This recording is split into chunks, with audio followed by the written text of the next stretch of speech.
In this video guys, I'm going to show you step by step how you can connect your Facebook page to your Instagram account just in few seconds. So let's get started. So what you need to do first, you just need to go to your Facebook home page like this, okay?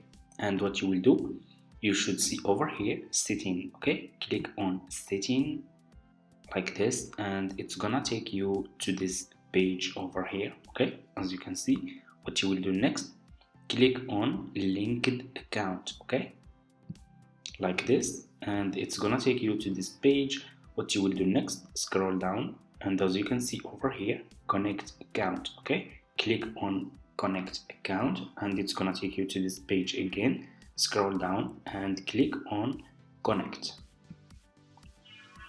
and what you will do next, you will just confirm, click on confirm, and your Facebook page will be linked with your Instagram account, okay? That's how you can link Facebook page to Instagram account. Thank you so much for watching guys. I hope this tutorial is helpful for you. Don't forget to subscribe to this channel, like this video, and see you in my next videos.